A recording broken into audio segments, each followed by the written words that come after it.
often will walk away from those things that are a lot harder or things that we've never done before just to go back to our comfort zone. But sometimes you need to get forced to do those things and add a little bit more pressure to get the results you want. When you take a small moment in time, focus on something, a little micro thing inside of the thing that you're doing that's much bigger, and that then becomes a part of you so that you can kind of become a master at it over time by continually stacking those skills.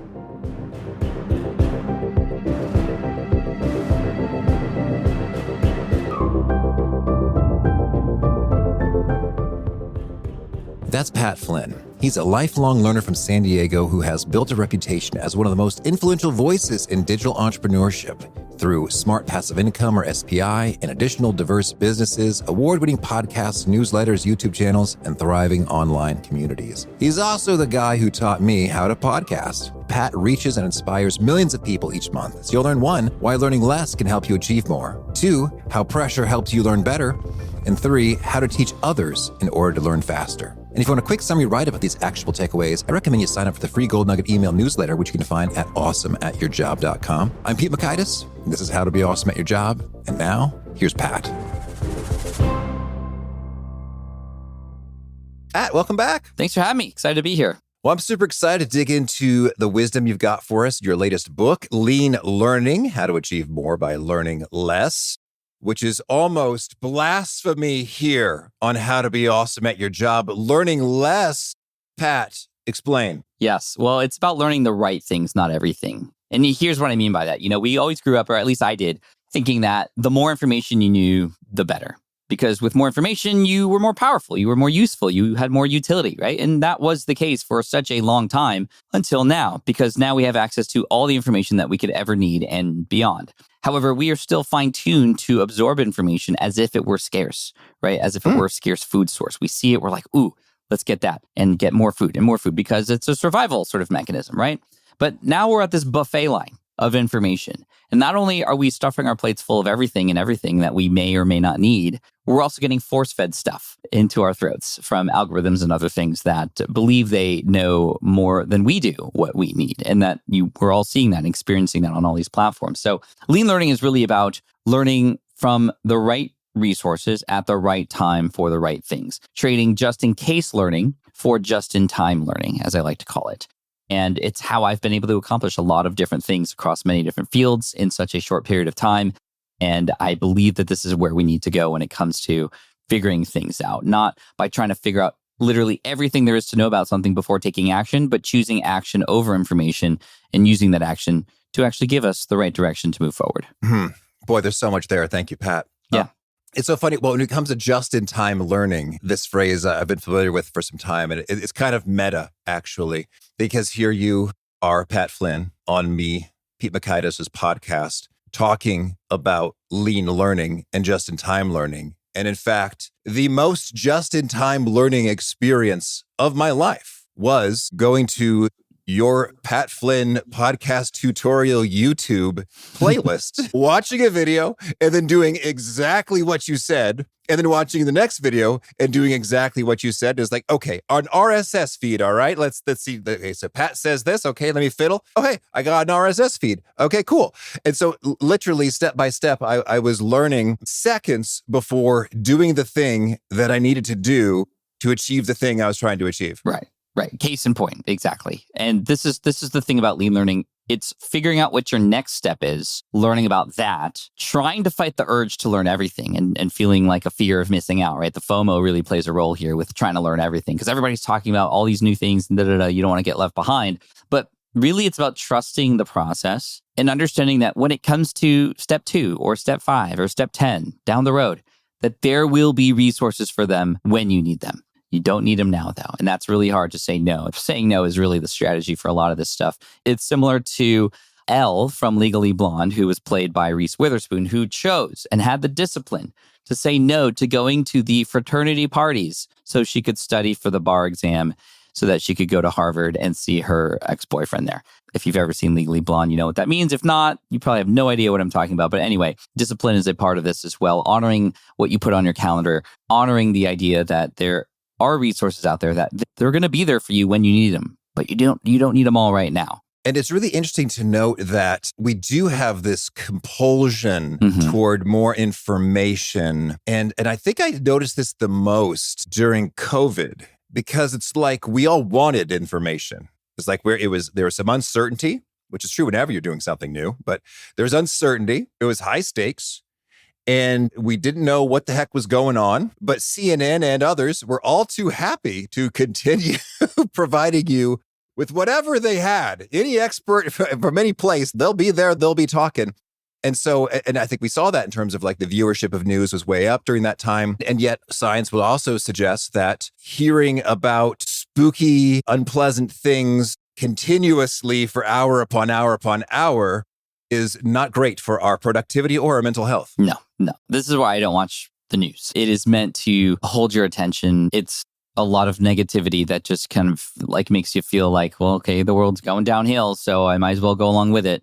Versus I try to surround myself when it comes to inspiration around people and items that are positive. However, even though that can be great, it can also work against you too. Yes, there is such a thing called over-inspiration. Not just an overwhelm of information, but an overwhelm of inspiration. And this is why when I sit in the car, this might sound weird, but when I tell you why I do it, it might not sound as weird anymore.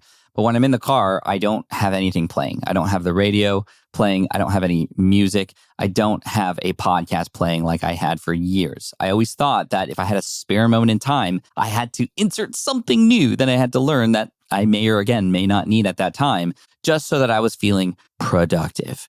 If I wasn't doing that, I wasn't setting myself up for success. Automobile university, as they call it. Now I keep it silent because it gives me what I like to reference is shower time. If you know shower time and you have shower thoughts, you know that those are some of the moments in your day where you have the best ideas. You're able to think and because there's nothing else to do in there. You're taking a shower. So there's literally nothing else to do. So I like to have quote unquote shower thoughts in my car. And it gives me time to decompress. It gives me time to go deeper into thought about things that I'm already thinking about versus getting over-inspired by this new fancy, shiny thing that everybody else is talking about. We don't have that anymore because everything is being filled in with extra small, more endorphin-related things. So that has been a key as well, to allow yourself to go deeper by saying no to these other things, even though they are not necessarily all negative. Understood. So it's sort of like the trade-off or opportunity cost is present there, such that we may well be better served in some minutes having some silence, some processing, some synthesizing, some creative eureka moments, as opposed to more information because we may very well have plenty already. Correct. Yes, exactly. And I was going to ask, you almost already answered that. I think sometimes we're learning not necessarily for the purpose of taking action or implementing, but we're learning because learning is in and of itself fun, interesting, enjoyable. Mm-hmm. It feels good. And it feels like you're making progress too. If you're reading a book and the book is about a topic you're interested in, oftentimes it feels like you're already making progress, even though you're just absorbing information.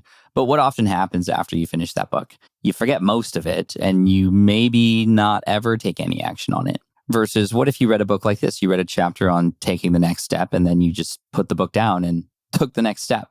Yeah. So, and I think what you've already done here is we've accomplished a real good thing to be aware of. It's like, wait a second, what am I doing here? I think just like triggering that awareness, that mindfulness, that presence of what am I doing here is very powerful. Yeah. One of the chapters in the book is called Unautomate Everything. We've automated too much. Therefore, similar to like, if you automate all the subscriptions that you have from Netflix to whatever, you're going to realize that you're spending $400 a month on stuff you don't even use anymore. The same thing happens with where we put our time. We're automating, sure, I'll just listen to a podcast because I'm in the car now, just because that's what I always do. But you're not realizing the quote unquote cost of that, if you will. We are automating, a lot of things that we should be thinking about. So what I like to do is just kind of declare bankruptcy on where our time goes and start over, and then start only placing things into your life that you want to learn about that are only related to things that are right there in front of you that you want to learn about. Knowing again that you can always go later, creating compartments of time to focus and learn and go deeper into those things, realizing that, okay, you're going to reach that endpoint to then be able to make a decision whether or not you want to continue or not. Probably the first example of this in my entrepreneurial career was how I wrote my first study guide for my architecture website. I didn't know everything about writing and publishing a study guide. In fact, in doing the research on figuring it out, all that stuff, I got overwhelmed. And that's what most people do. It's, yes, I want to start a business. Let me think of all the things I need to do now, from incorporation to marketing to content creation to social media. Oh my gosh, I'm overwhelmed. I'm not going to do anything. So when I wrote my book, I knew that I'd at least have to have something written. So besides the design of it, the formatting of it, the marketing of it, the how I was going to even technically sell it, I put that all aside for what I knew the first step was, which was to just get everything onto paper, or at least in that sense, Microsoft Word is where I wrote that. And then 77 pages later, a couple of weeks later, I had something that I didn't have before. And then I was more motivated than ever to keep going because I was making progress.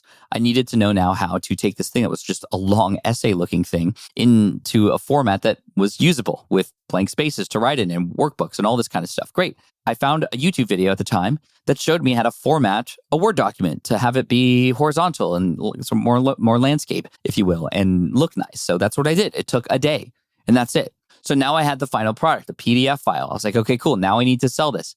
I've never sold anything online before. I had a website, but I never sold anything. I didn't know how to do this. A question that is a guiding question in the book that I always ask myself, and I recommend people to ask when trying something new, is if this were easy, what would it look like? That question comes from Tim Ferriss, and it's guided me so much, and it guided me back then. And I found from a person who had already sold stuff before online, the answer. It was a tool called eJunkie, which doesn't exist anymore, but there's a lot of tools that are similar now where you can upload a product, get a button in exchange, and put it on your website so that when a person clicks on that button, they pay, and that thing gets sent to them automatically. I set that up in half a day. I was much further ahead by taking it piece by piece and learning as I was going. And finally, then I was like, okay, now I need to learn how to write a sales page because I need to convince people who are on my website to click that button and buy my study guide about this architecture exam I was selling. I'd never written for copy before. I never figured out how to try to convince somebody to buy something based on words I was saying. There were entire schools dedicated to copywriting. My first inclination was to go to one of those, but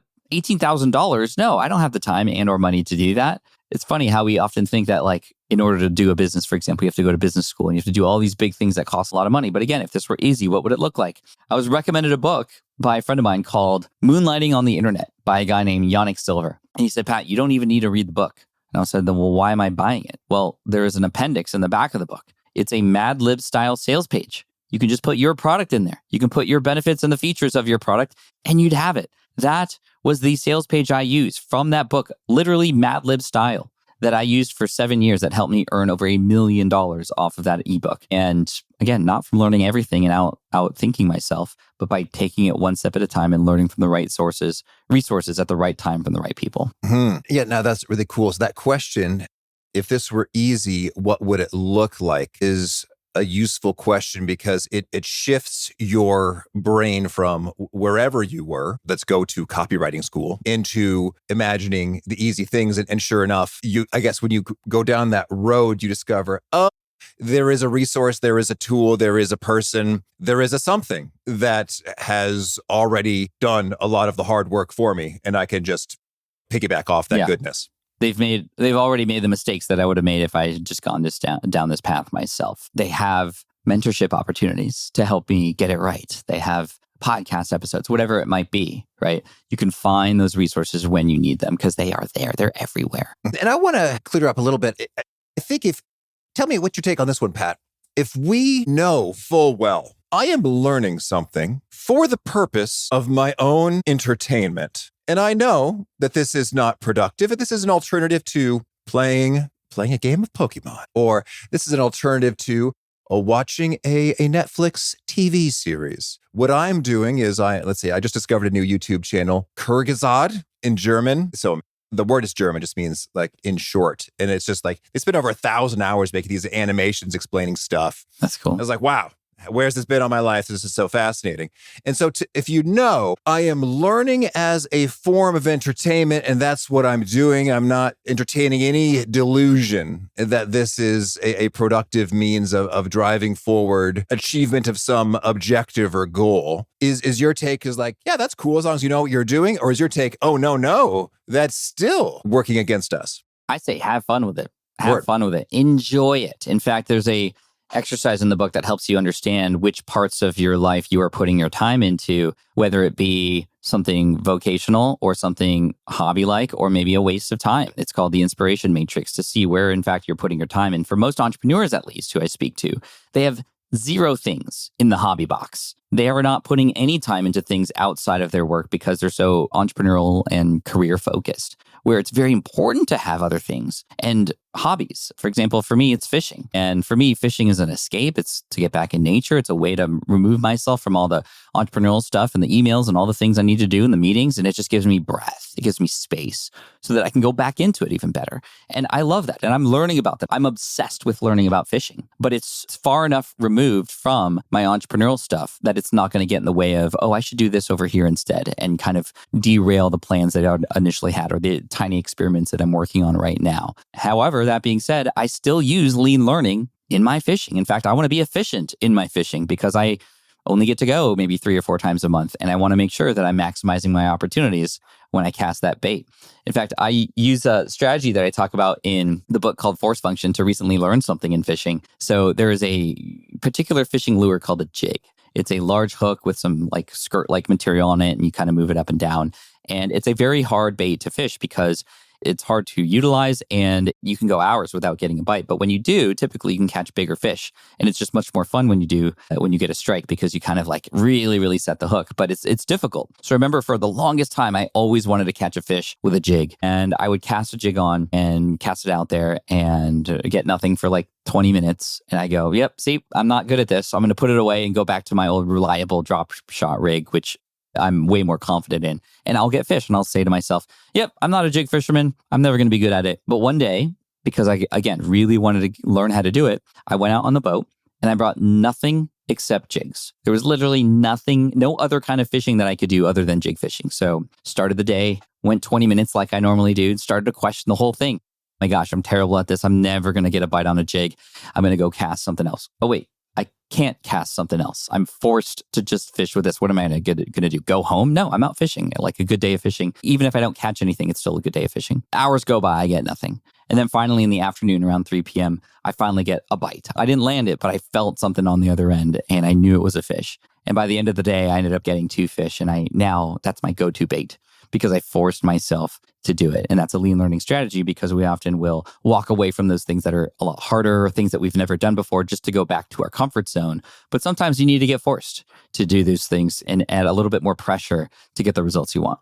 Well, Pat, let's dig into some of the top tools and strategies that folks are finding most transformational inside your lean learning philosophy. Lay them on us. What do you think has been the most powerful for folks? Yeah, so force function is definitely a big one. We'll just kind of continue that conversation. Now, if you're not fishing, maybe you want to, for example, learn a language. That reminds me of an episode of a show that Tim Ferriss did back in the day. It was on Apple TV, but it's no longer in existence. He did a show where he was trying to quick learn certain things. And in order for him to learn how to speak Tagalog, which is the Filipino language, or the main Filipino language, there's many dialects, but he ended up booking an interview with a Filipino news channel that was going to be conducted in Tagalog. And he had a certain amount of time to just learn how to get it done because that date was coming, right? And that's a great force function.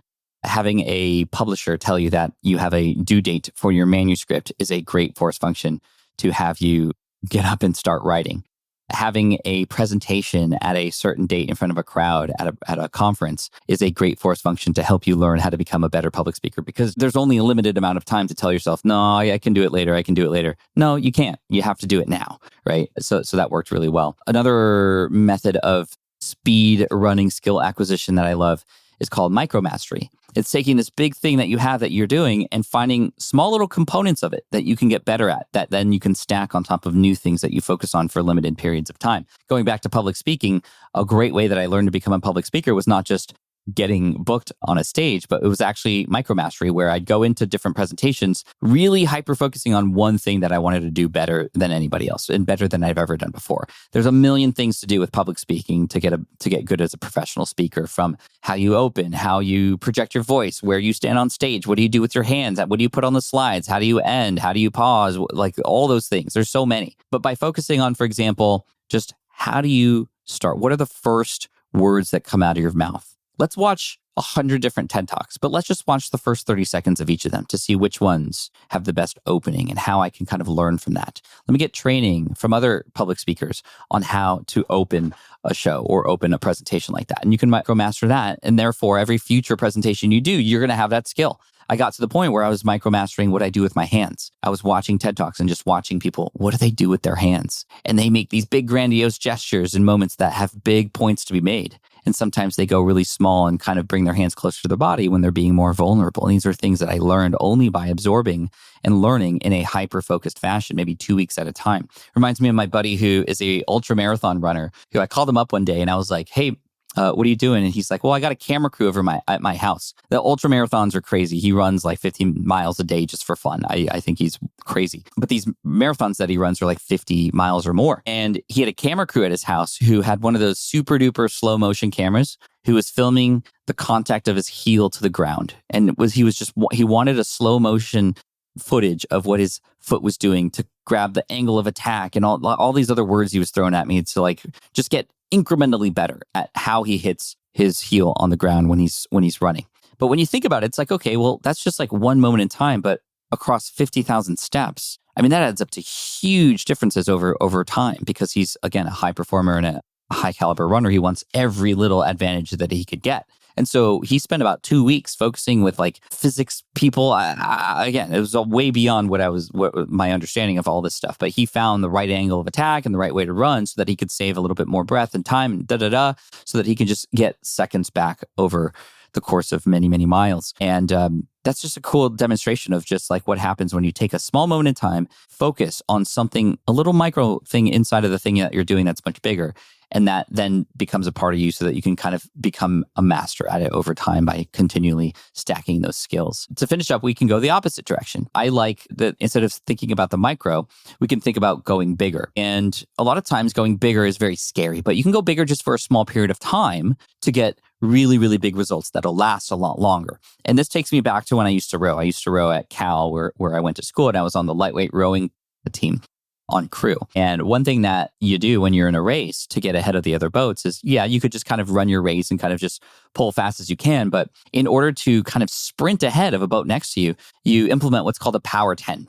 And that means the coxswain will offer the command. The coxswain is sort of the small person on the boat that kind of commands the rowers. And he'll say, okay, power 10 in 3 stroke, 2 stroke, 1 stroke. Go! And for 10 strokes, and just 10 strokes alone, the rowers on the boat will give it their all. Just 10 strokes. Somehow you find extra energy to offer for just 10 strokes. It's not forever. If you were to go hardcore all out for the rest of the race, you'd pass out, right? It's too much. But if you kind of just coasted and just kind of merrily went along, you would be beaten. So in order to get ahead, you every once in a while offer a power 10. And in your life and in your learning, whatever it is you're doing, you can do a power 10 of sorts. If you're a podcaster, for example, like you and I are, Pete, a power 10 metaphor or example would be like, okay, well, I publish a podcast every single week. However, this 1 week in September, I'm going to call it, marketing week. We're going to have a podcast every single day of that week. And we're going to promote it. We're going to hype it out. It's going to take a lot of extra work. It's going to be a lot of extra energy, but just for a period of time to get better results because we're going to have more people listening, more people downloading. We're going to create a whole event around it. We're going to have special guests. They're going to promote it. All this stuff happens. And now we can see bigger results because we've inserted additional effort and pressure for a limited amount of time. Think about a hackathon. When coders go into a hackathon, again, it's like, okay, 24 hours, you're going to code something new that you've never coded before. Great, go. Get the Red Bulls, the monster drinks, the pizza. You're up for 24 hours. And that's how a lot of the coolest different pieces of software have been built because they focus on it for a short period of time. Additional pressure, additional focus for a period of time. And then you go to sleep for 2 days to make up for it. But this is how you can get ahead much faster. Oh, so much good stuff there. And I'm thinking that the force function can even feel sort of low stakes. It's like you've got a gym buddy, like they're going to be at the gym. And so it's not the end of the world if you don't show up. But there's a human being, a friend is like, dude, so I'm here and you're not. Yeah. What the heck? Or just sort of any kind of accountability, regular meeting with another human factor. There's some forcing goodness there. And I love that example of the feet hitting the ground for the runner because as you're trying to think about, well, if I'm being lean with my learning, what's really, really worth learning? Maybe it is things that are done thousands of times over. We've had guests talk about how transformative improving your typing speed is for the professional. Yes. Because you do a lot of typing. And so that's the case. Or talk about the coders, sometimes they'll go deep into creating a tool which will save them, this will save me like 3 minutes a day times hundreds of days. Oh, that's worth spending a few hours making that tool. That's going to pay off rather handsomely. We tend to think of getting better as just like doing the thing over and over again. And yeah, you can get a little better by doing it over and over again. But think about the way that a band conductor makes their song better in the band. They don't just play the same song 100,000 times to get better. They stop when something goes wrong and they go, okay, trombones, that run that you just did there sound a little mushy. Okay, trombones, just the trombones, play those 8 measures, go. And they hear it and go, okay, we need to do this one at a time. Again, breaking it down. Okay, Jimmy, you play your run until you get it right. Okay, good. Now Max, now Janine. And then now let's all do it together. And now we can move past that because we micro mastered that. We can move past it now and work on the next part that might need help or the next part that might need to improve. Such a perfect way to start improving. It's not by just doing it over and over and over again. It's finding the one little thing that needs help, mastering that, and over time, those things can add up. There's also a forcing function built in there because if all the band members are aware that this could happen to them, they're going to want to bring their A game so that they're not zeroed in on and embarrassed in front of Additional everybody. pressure is required. Yet most of us want to live in this little comfort zone where nothing ever happens. So finding additional pressure works. You were talking about physical fitness and having a gym partner. I have a trainer. His name is Jeff. He lives in Columbus, Ohio. I live in San Diego. He's going to call me on FaceTime at 7:30 p.m. this evening, whether I'm in my garage or not. I'm going to be ready for it because that call is coming. And that alone is enough for me to go, okay, I'll put my shoes on. Let's go. And then I do it. And then when I'm in it, I'm fine. But I just need that encouragement and knowing he's going to show up there for me, which is what I pay him to do, is great. And I'd love to hear your take as folks who are jazzed about your lean learning approach and start going down this pathway. Are there any mistakes or watch outs or pro tips you'd offer to folks? Yeah, I mean, probably the biggest pro tip is you can't do this alone.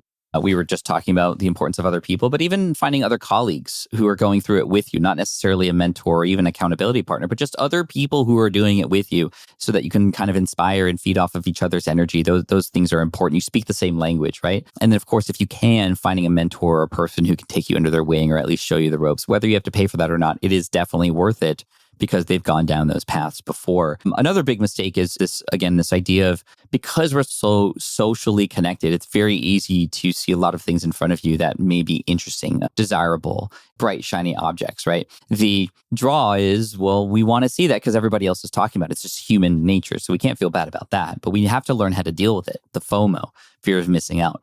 For a while, there was a tactic called JOMO to battle this, joy of missing out, which I think is just false. You kind of just kid yourself when you say, yeah, I'm happy that everybody's talking about that and looking at that, but I'm not. That's just not real. The answer, however, is close to JOMO. It's JOOO, which is joy of opting out. It is you saying to yourself, I see that, I acknowledge it, and I choose not to spend time there because I'm going to recommit to the things I've already said yes to. The joy of opting out. That is a proud commitment, recommitment that you're making. The sort of plus one here is that you're still going to go, yeah, that's there and I may need it. So here's the trick. You can put it away for later. Find a Notion folder or an Evernote folder or just a for later folder of sorts and put it in there. And I guarantee you 99% of the time, you're never going to go back to those things. It's just a mechanism for you to move forward from it. And what's funny is by the time you probably, if you do need those things, there'll be another better, more relevant and more recent resource for it. That reminds me of when you're decluttering, getting rid of stuff. You're like, but I've got fond memories of this thing. And then maybe someday it could be useful. I think my wife taught me this trick. It's like, well, if you have good memories of it, you can take a picture of it on your phone. And then you can look at the picture of it and enjoy those memories. Yeah, and then get it out of the house. Yeah. I mean, that one's a hard one for me as a collector at heart, collector of Pokémon cards. It's hard. It's like, well, I kind of like this card. I'm going to keep it, even though I should probably sell it, whatever. But yeah, I mean, if this sparks joy, right? That's the other sort of filter. And those filters are great. I think filters are really important. And again, the whole point is just be conscious about where you're putting your time and effort, not just go through life in automation mode. The other thing I'll say is teaching. teaching is a great way to learn. I had a friend of mine who lived in Hawaii, and he was wanting to learn how to play the ukulele. And of course, Hawaii is the place to learn how to play the ukulele, right? So we hired this really like grandmaster ukulele player who, after our first few lessons, he taught him a few chords to get started with. And then the teacher told him, okay, now you teach it to your son. His son was like 10 years old. And my friend was like, wait, no, I'm not qualified to teach. I just know like 3 chords. Like, first of all, you're the teacher. You're supposed to teach me. You want me to teach my son? And he's like, yeah, because when you teach your son, you're going to have to figure out a way to explain it that you will never forget. And he was like, oh, okay. So he taught his son, and he learned these chords and was showing him how to play these chords and was explaining it in a way that a 10th grader or a 10-year-old could understand. And then therefore it was absorbed into his mind, and he would never forget those chords, and he could move on to the next lesson from there.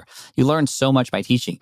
It's kind of meta, because even writing the book Lean Learning forced me to distill the way that I learn and approach things in a way that was more easily digestible for people who could pick up the book and read it and or listen to it. So I actually learned even more about creating vocabulary around this, about finding the frameworks that would be memorable, which made it even easier for me to begin to understand them, which made it easier for me to now, again, talk about them in a podcast like this one. So you don't have to be the expert to teach. In fact, many people would rather learn from somebody who's just gone through a process versus the person who's been 40 years removed from the front lines of that thing, and they're now at a podium at some university speaking through many people versus being in it themselves. So teaching is a great, great way to learn. Big thanks to Pat for sharing his wisdom with us. And big thanks to our sponsors. Check them out. One sponsor to check out is LinkedIn Jobs. LinkedIn Jobs is your 24/7 hiring partner. LinkedIn makes it easy to post your job for free, share it with your network, and get qualified candidates that you can manage all in one place. Here's how it works. You post your job and quickly get in front of the right people with deep candidate insights. You can post for free or pay to promote to reach 3 times as many qualified applicants. And you can feel confident that you're reaching the best, as 72% of small and medium businesses using LinkedIn say that LinkedIn helps them find high-quality candidates. From there, share it with your network to let them know you're hiring. And here's a fun fact. If you add the hashtag hiring frame to your profile picture, you get twice as many qualified candidates. So find out why more than 2.5 million small businesses use LinkedIn for hiring today. Post your job for free at linkedin.com/beawesome. That's linkedin.com/BEAWESOME to post your job for free. Terms and conditions do apply. One sponsored checkout is strawberry.me career coaching. Having real clarity and direction can make or break your career. If it seems like you're putting in the work but not seeing your career take off, some coaching might be just the ticket. Strawberry.me matches you with certified career coaches who help you gain clarity on what you really want next in your career, develop a results-driven strategy, and stay accountable. And they can also help you flourish beyond career issues. I had a fantastic session with my coach, Brett, about handling stress from so many responsibilities in so many areas. He was fun. He was wise. He just really got me. We had some laughs and a good time and a good rapport. And he gave me an exercise that has been so quick and so effective for me. I've been doing it every day. So if you're ready to take control and build momentum in your career, go to strawberry.me/awesome to claim your $50 credit. That's strawberry.me/awesome. Because awesome careers don't just happen, you make them happen. One sponsored checkout is Square. Your favorite neighborhood spots run on Square. While Square started as just a little white credit card reader, now it's powering all sorts of things behind the scenes. If I were to start a local acoustic shop to help my neighborhood enjoy some more quiet in their homes, I'd use Square to take payments for massively heavy sound-blocking doors, custom art echo-absorbing sound panels, and all the little things people never knew they needed for extra quiet, like door seals and green glue and outlet gaskets. Square would help me have all my customer info ready for running really cool, fun promotions that arrive at just the right time. Square helps local businesses simplify the epic complexity that comes with running that business. Square helps with all sorts of things, from expanding to new locations, building a loyal following, or providing a bridge if there's a cash flow gap. Go to square.com/go/awesome to learn more. That's square.com/go/awesome. Square. Meet you there. All right, well, now let's hear about some of your favorite things super quick. Can you give us a favorite quote, Pat? There's a few quotes that come to mind. You can have everything in life you want so long as you help other people get what they want. That's a Zig Ziglar quote. My son rolls his eyes because I say it so often when he hears me say that, but he knows it and he sees it come true. So that's one. All right. And a favorite study or experiment or bit of research? There was some research out of, I believe it was Ohio State University. I wrote about this in my book. There's a lot of controversy around the idea of sharing your goals. And there was a study done a long time ago about the idea that, well, if you share your goals publicly, you're actually less likely to achieve them. And I think Derek Sivers from CD Baby was the first one to talk about this really publicly in a TED Talk a while back. He said, if you speak your goals out loud in a social setting, like on social media, you are less likely to accomplish them. And the reason is because you are already getting those feelings as if you did accomplish them. People are saying, yeah, you got this. Good job. You can do it. I know you can do it. You start to already feel good about it before you even take the first action. However, I think in 2014, there was a secondary follow-up to this study that said, no, that's actually not true. It just depends on who you share your goals with. Yes, if you share your goals publicly to people who you don't even really know or care about, you care about your audience, but you don't really care about them from heart to heart, well then, yeah, that's true. You're not going to achieve your goals because you're getting those feelings. However, if you were to share your goal to a mentor, to somebody who is a teacher or who is going to be keeping an eye on you, accountability partner, but especially a mentor, you are many, many more times likely to do it because you don't want to let that person down. There is a need to there's a loss aversion that happens. You don't want to let your mentor down who you said you were going to do something for. And that study was really interesting because it kind of is the right sort of happy medium between sharing your stuff and publicly, but also not sharing it at all, sharing it with a mentor or trusted person who you care deeply about. All right. And a favorite book? Favorite book as of late would be Buy Back Your Time, Dan Martell. And there's another good book that's not out at the time of this recording, but maybe by the time this is published, maybe not. September 2nd is the release date. My good friend, Chris Ducker, is about to publish a book called The Long Haul Leader. And it does speak to this idea of, instead of optimizing for scale and for rapid growth and all these things that we kind of grew up kind of trying to be, especially an entrepreneur with the hustle culture and faster and sacrifice everything for all these things. It's more about the idea of optimizing for peace, for longevity, for both mental and physical health. All right. And a favorite tool? Favorite tool, Poppy AI. I do use AI as a tool to help me get to the point of service to my audience faster. I never copy and paste from AI or just tell it to do something for me. However, I do use it to help me with my research. If I have a lot of inputs and I need to understand these inputs much faster, I can go through Poppy AI to bring YouTube videos, social posts, other comment sections into one place and then start to analyze them in a more visual way.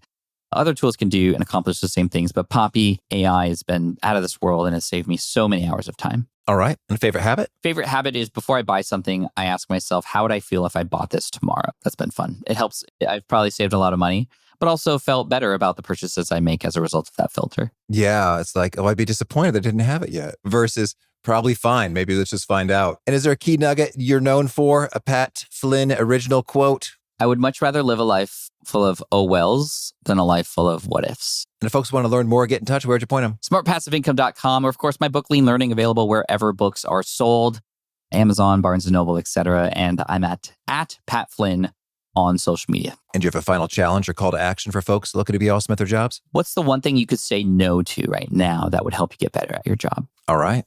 Pat, thank you. Thank you so much for this.